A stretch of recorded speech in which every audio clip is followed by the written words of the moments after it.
This new workshop from Trent McEntire will have you teaching in a whole new way. Too often, Pilates instructors find themselves over-cueing a movement but receive little progress from their client in return.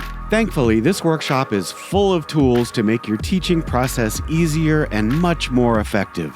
Trent shares his deep knowledge of the sensory systems and explains why your client's eye placement may be the key to overcoming their balance challenges and finding the movement you're trying to cue. This workshop starts and ends with a balance assessment to measure progress, and the change you'll see from the beginning of the session to the end is almost unbelievable. Witness the immediate and noticeable changes in the body as Trent guides his client through traditional Pilates moves, then adds specific eye movements to level up the brain challenge. After this workshop, you'll be more aware of how cueing the eyes can remove your tendency to over-cue and will also give you better results for your clients. We hope you enjoy this workshop and never stop learning.